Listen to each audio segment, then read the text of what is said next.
Well, the corruption never seems to end as more and more American taxpayer dollars are being stolen. The latest here, two men originally from Haiti have been arrested and charged in a scheme to fraudulently obtain millions of dollars worth of SNAP benefits through a small retail store that they operated in Boston. And now Massachusetts Attorney General Leah Foley says this is just the beginning of the iceberg. These defendants exchanged SNAP benefits for cash, which they pocketed. Bonner, a naturalized U.S. citizen from Haiti, owned the Jesuela Variety Store. Elise May, a lawful permanent resident also from Haiti, owned the Saul Mache Mixe store. These two businesses were co-located within a single storefront in Boston. To be certain, these were not supermarkets. They were not full-service groceries. It would be a huge stretch to even call them convenience stores. In fact, the only thing convenient about these stores was how easy it was to commit SNAP benefit fraud.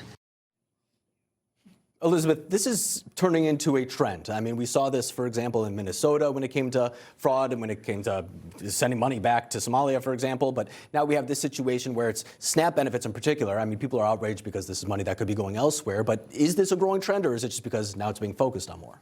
Certainly. I think there was about $1 billion in fraud found in Minnesota, according to federal prosecutors. This is something that's happening all across the country and is causing huge amounts of waste. A very large amount of money goes to fund SNAP, and a lot of that is a great thing. A lot of people need that. But when we have it being exploited by people like the story we just heard, that's when we really need to crack down on it. So I'm glad to see the Trump administration is doing something about this. And Kim, what do you think? Is this a winning issue for Republicans to focus on, or do you think that this is a little bit of a distraction from things such as affordability or something like that? Look, I hope it's a winning issue, right? I mean, we complain all the time about all the taxes that we pay, whether it's on a state or federal level. And of course, SNAP benefits is sucking a lot of the money out of the room. But at the same time, I know some people are going to complain about this, right? They're going to have Democrats that are going to make these campaign ads saying, look, they're taking food out of babies' mouths. This is what they're doing next. But I think people should really read between the lines here. You shouldn't have two immigrants from Haiti making a ton of money off of this situation, knowing that it's American taxpayers paying into this. So I hope that the voters will get the message and understand that this is in their best interest to tackle this issue. I just don't know if it will happen, but I think it needs to happen, right? If we're talking about, executing, getting the national debt down, this is how we can go about that. We've got to cut back, right? DOGE, I think, was a success. I think we continue to cut back on this, and I think when people start to see those numbers drop, I think they'll get it. And Curtis, what do you think? Is this story even making it to leftist media, for example, or is it being told on Newsmax during the Right Squad, and that's about it? Right. I was going to say conservative media nationally, it's getting local coverage that I've seen, but it's not getting any national attention, and that's on purpose. Because if the left and normies who aren't really in touch with conservative media don't know about this, Alex, then it doesn't exist. So then when Republicans do bring it up on the campaign trail, bring it up on ads and social media, you can very easily bat it away as a conspiracy theory.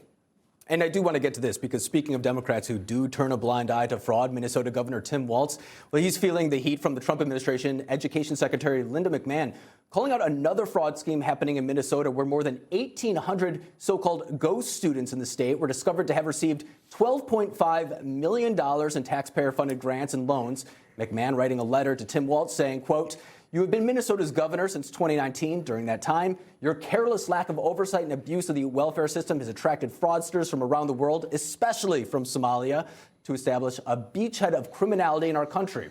As President Trump put it, you have turned Minnesota into a fraudulent hub of money laundering activity."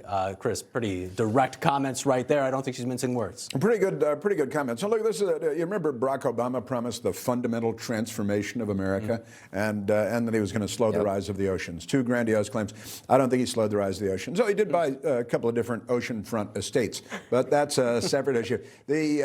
Honestly, this is about the third worlding of America. The left has opened the floodgates, opened our doors, waved at, this in Minnesota. I almost said Somalia. In Minnesota, where billions and billions, it's 1 billion is the bare minimum, and it looks like billions and billions. And they're sending money to a radical Islamic terrorist jihadi group called Al-Shabaab. I know it sounds like a delicious chicken dish on a stick, but it's another terrorist organization. I'll put you on a stick. It's exactly. Al-Shabaab. And then you got the Haitian guys, and the Democrats, and you're right, Kim, then the Democrats call everybody racist for noticing it. Yeah. We keep trying to get crooked Swedes and Germans to, defraud us out of billions and billions of dollars as illegal aliens that cross our border, but that hasn't worked out yet. Yeah, no. Well, and I just have to add real quick, I mean, why this matters too is about federal funding in the census in terms of deportations, getting people in jail, getting them out of the population. It matters in terms of reapportionment and federal dollars. That's why these blue states are so hell-bent on keeping them around. We'll leave the Democrats in control, and we'll be a third world country in no time. And Barack Obama also told us to learn Spanish because English won't be our language either. That's where the left is today.